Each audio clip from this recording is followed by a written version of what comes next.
একটিই করেছি। শাকিব খানের বিপরীতে অভিনয় করার সৌভাগ্য হয়েছিল ২০১৪ সালে 'ভালোবাসা এক্সপ্রেস' নামের একটি চলচ্চিত্রতে শাফি উদ্দিন শাফির পরিচালনায়। ওটার জন্য আমি এখনো অনেক বেশি পরিচিত এবং আমি নিজেকে সৌভাগ্যবান মনে করি। মোশাররফ করিমের মতো আর্টিস্টের সাথে আমার ঈদে বেশ কিছু কাজ গিয়েছে। 'হারামখোর' একটি খুব খুব বেশি ফেমাস নাটক রিসেন্টলি। এছাড়া অনেক গুণী শিল্পীদের সাথে কাজ করেছি। এটা একটা সমস্যা হয় যে যখনই কেউ জিজ্ঞেস করে উল্লেখযোগ্য কাজগুলো তখন মাথায় আসে না। তো চঞ্চল চৌধুরীর সাথে কাজ করেছি, ইতি মির্জাফর, চাতক, আম জোবানের সাথে কাজ করার সুযোগ হয়েছে আমার ক্লাসমেট নাটকে হাবিব শাকিলের ডিরেকশনে। এছাড়া গুলশান অ্যাভিনিউ সিজন 2 নামের একটি ভীষণ জনপ্রিয় টিভি সিরিয়াল, সেটাতে আমি মুখ্য চরিত্রে অভিনয় করার সুযোগ পেয়েছি তারিক আনাম খান এবং নিমা রহমানের পরিচালনায়। তো এই আর কি, আরো অনেক কাজ আছে আরো ওগুলো অনেক, এখন কারণ বলে অনেক শেষ টাইম করতে আমাদের এই মিডিয়াতে আছেন যেহেতু, তো আমরা পরবর্তীতে আরো জেনে নিব। তো আমি নেক্সট একটা কোশ্চেনে যাব, সেটা হচ্ছে যে ঈদের কাজ সামনে চলছে, পাশাপাশি ইউটিউব প্ল্যাটফর্মগুলোতে বিভিন্ন সিঙ্গেল নাটকের কাজ করছি, উপস্থাপনাও করছি টুকটাক এবং অভিনয় নিয়েই অনেক বেশি ব্যস্ত। ভাবেই দেখি আমাদের এখানে যেটা বলছেন ফিতা কাটা, এটা এন্ডোর্সমেন্ট হিসেবে আমরা ব্যবহার করতে পারি। ইন্টারন্যাশনালি বা আমাদের পার্শ্ববর্তী দেশেও যদি দেখি, সিনেমা বছরে একটা করলেও সেই অভিনয় শিল্পী বিভিন্ন অ্যাড, টিভিসি, ফিতাকাটা, বিয়ের অনুষ্ঠান সবকিছুতেই পারফর্ম করছে। এখন সেটা এন্ডোর্সমেন্টটা ওদের দেশেও অনেক অনেক অনেক বেশি প্রচারিত, আমাদের দেশে মাত্র এসেছে। এখন এটাকে নতুন জিনিসে আমরা সবসময় একটু নেগেটিভলি দেখি, এটা ভালোই। আমি বলবো যে শুধু একটা সিনেমা নিয়ে বসে থাকলে তো হবে না। অ্যাড মাল্টিমিডিয়া স্টার অ্যাওয়ার্ডকে অনেক অনেক ধন্যবাদ, আমাকে এত সুন্দর একটি সম্মানে সম্মানিত করেছে। সেই সাথে এই পুরস্কারটা পাওয়ার পরে নিজের ভেতরে ভালো কাজ করার আগ্রহ স্পৃহা অনেক বেড়ে গেছে। আমাদের শিল্পীদের সবসময় ইন্সপিরেশনের দরকার পড়ে, তো এই পুরস্কারটিও একটি ইন্সপিরেশন হিসেবেই আমার কাজ করছে।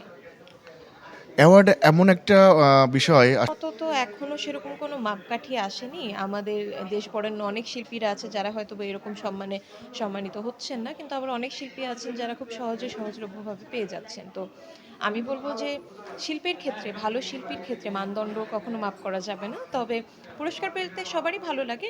না পেলে সেটাতে মন খারাপ করারও কিছু নেই। তারপরেও আপনার পয়েন্ট অফ ভিউ থেকে কি যারা অর্গানাইজার নেতিবাচক কোনোভাবেই বলতে চাচ্ছি না। এন্টারটেইনমেন্ট ইন্ডাস্ট্রিটা সবসময় থেকেই হচ্ছে ব্যবসায়িকভাবে একটু বেশি মানে লক্ষ্য রাখে। দেখা যায় অনেক ভালো, ভালো শিল্পী, তবে তাদের ফেস ভ্যালুটা হয়তোবা একজন নামধারী মডেলের থেকে কম। সেজন্য হয়তোবা সেই হিসেবে যে আমাদের এই অর্গানাইজেশন থেকে একে অ্যাওয়ার্ড দেওয়া হয়েছে এভাবে হচ্ছে। তবে আমিও বলব যে একটু রিসার্চ করে নেন। যে ক্যাটেগরিতে অ্যাওয়ার্ডটা দিচ্ছেন সেই ক্যাটেগরিতে আদৌ উনার কোনো রকম এক্সপেরিয়েন্স আছে কিনা, কোনো অ্যাক্টিভিটি আছে কিনা সেটা দেখে নেওয়া উচিত। তো আমরা যদি আমাদের দর্শকরা অনেকেই হয়তো প্রশ্ন করতে পারে যে মিম আপু আমি অভিনয় জগতে ১২ বছর পার হয়ে গেছে, অন অ্যান্ড অফ। কিছুটা সময় বিরতিও নিয়েছি। আমাকে না চেনাটা খুব স্বাভাবিক। আমাদের এখনকার যুগে প্রচুর পরিমাণের চ্যানেল, প্রচুর পরিমাণের কনটেন্ট, প্রচুর পরিমাণের ইউটিউব প্ল্যাটফর্ম, এমন কোনো কিছু নেই যে নেই। তো সব জায়গায় তো সবসময় আমরা থাকতে পারি না। কিছু, কিছু জায়গায় আছি যারা বহু বছর ধরে বাংলা কাজ দেখেন। হয়তোবা তারা চিনতে পারবেন, চিনতে নাও পারতে পারেন। তবে যদি মনে হয় যে আপনারা আমাকে কিভাবে চিনবেন, আমার কাজগুলো ইউটিউব খুব সহজে এখন সার্চ করলে পাওয়া যায়। ইউটিউবেও পেতে পারবেন, গুগলেও আমার নাম সার্চ করে পাওয়া যাবে, আমার ব্যাকগ্রাউন্ড, বায়োগ্রাফি। ফেসবুক আছে। যেহেতু অন্য অনেক মাধ্যম আছে, অনেক মাধ্যমে খুঁজলেই পাওয়া যায়। তবে একটু খুঁজতে হতে পারে, কারণ এখন অনেক বেশি কম্পিটিশন এবং তারপরেও অনেক আমরা বেশি চাই কয়েকটা উল্লেখযোগ্য মুভি বা নাটকের নাম। মুভি আমি স্থিতিশীল না গত বছর থেকেই, তো সেটাও একটু স্থিতিশীল হতেও সময় লাগবে। আমরাও এই দেশেরই মানুষ, আমাদের এই মিডিয়া ইন্ডাস্ট্রিটাও দেশেরই একটা অংশ। অন্যান্য ক্ষেত্রে যদি কোনো ব্যাঘাত ঘটে থাকে, আমাদের এখানেও ঘটেছে। তো সেক্ষেত্রে বলব যে হ্যাঁ, আমাদের আরও বেশি কাজ করার সুযোগ করে দেয়া হোক। প্রযোজক, পরিচালক, বিভিন্ন প্রতিষ্ঠানকে আমি পৃথিবী হয়ে গেছে। আপনি যে ধরনের প্ল্যাটফর্মই দেখেন না কেন, নেটফ্লিক্স থেকে শুরু করে অ্যামাজন প্রাইম, সব জায়গায় এখন খুব সহজেই সিনেমা, মুভি দেখা যাচ্ছে। তো ওই ক্ষেত্রে বাংলাদেশে এখন মানুষের এতটা সময় নেই। পুরো বিশ্বেই এতটুকু তার সময় মানে নেই। হল মালিকের দরকার নাই। এখন হলে তো দেখতেছে না, টিভি চ্যানেলগুলো ভালো দেখে না। ফোনেই তো আমরা সব পাচ্ছি। সো তাহলে তো মানে হলগুলো আস্তে, আস্তে বন্ধ হয়ে যায়, এটা আপনি বলতে চাচ্ছেন।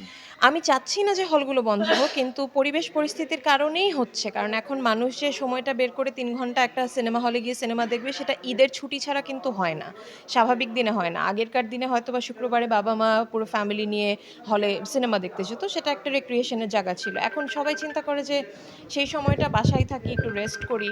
তাছাড়া যানজট এত বেড়েছে যে একটা জায়গায় ২ ঘন্টা ৩ ঘন্টা ঠেলে যে যাবে, সেটাও তো অনেক লম্বা একটা জার্নি। চিন্তা করে যেটা আমি এত মানে একটা সিনেমা যখন দেখব, এতগুলো সময় আমি ব্যয় না করে, এতটা টাকা ব্যয় না করে আমি তো বাসায় বসে ঘুমিয়ে দেখতে পারছি। তো বিষয়টা ওই জায়গায় চলে গেছে আমার মনে হয়।